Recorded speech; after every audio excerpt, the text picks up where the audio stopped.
On est là, en face.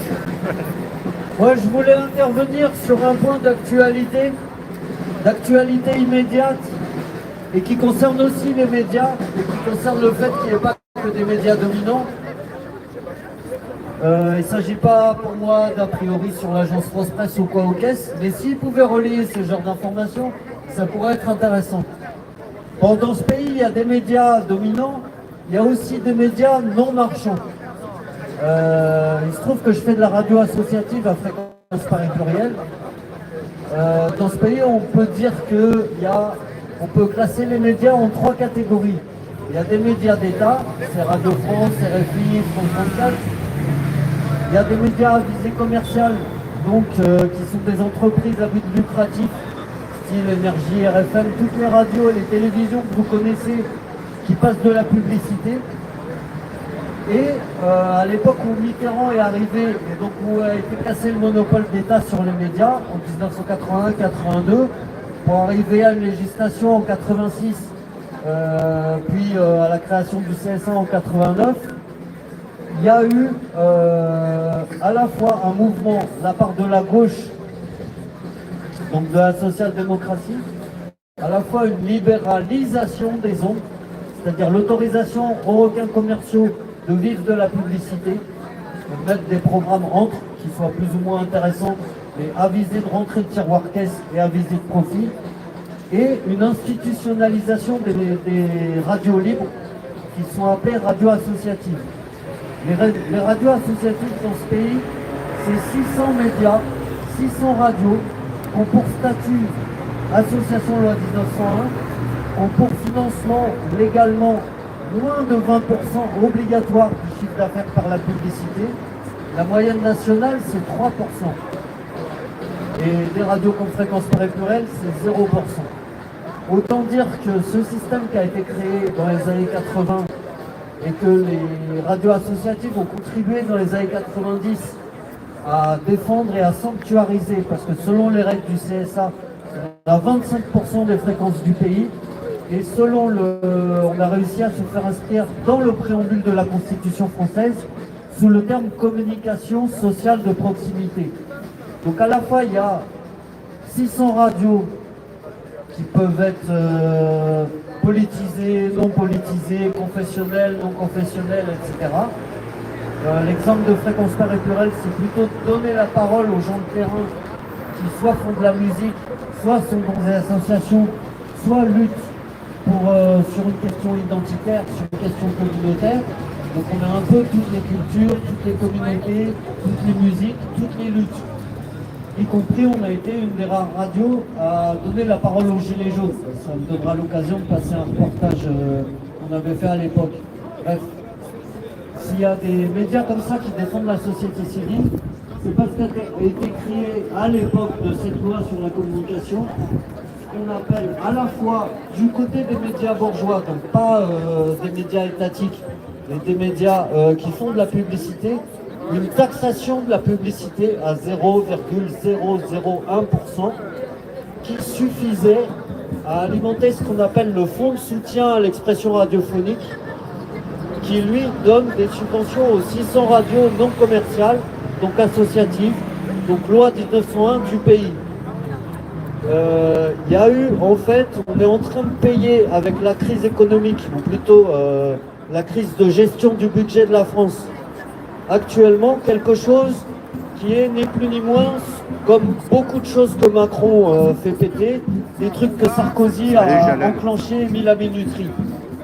Ce qu'il a fait Sarkozy il y a une quinzaine d'années, c'est que ce fléchage, taxation de la pub, redistribution aux associatifs, il l'a transformé en budget du ministère de la Culture. Résultat, à la moindre changement de politique, un peu comme aujourd'hui, ou à la moindre crise économique, on est soumis aux mêmes restrictions budgétaires.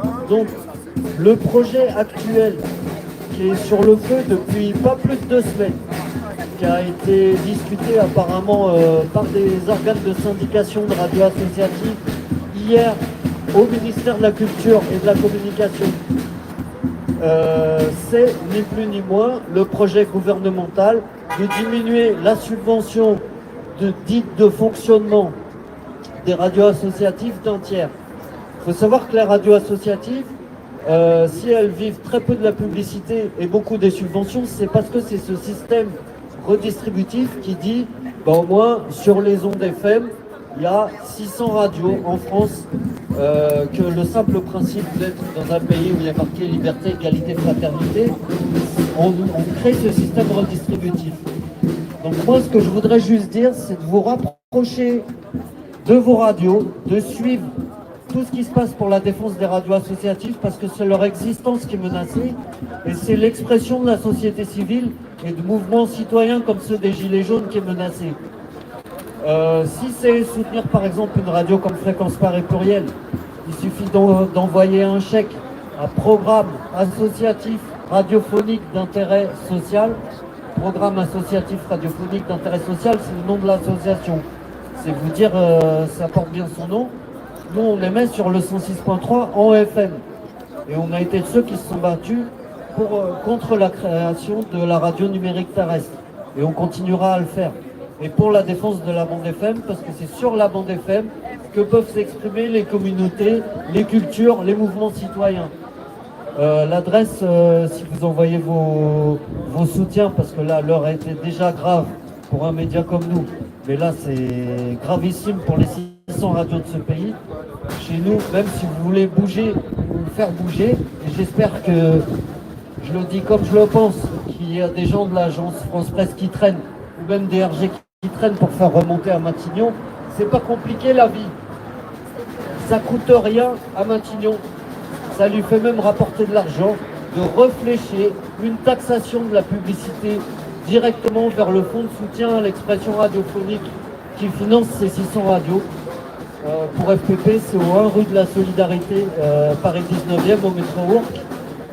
Voilà ce que je voulais dire. Et suivez ça, et je pense que c'est très important qu'on continue à se mobiliser. Quand on voit, il y avait l'exemple, je voulais rebondir, commencer par ça, on parlait d'Orwell. Orwell, c'est aussi celui qui a écrit le bouquin Hommage à la Catalogne.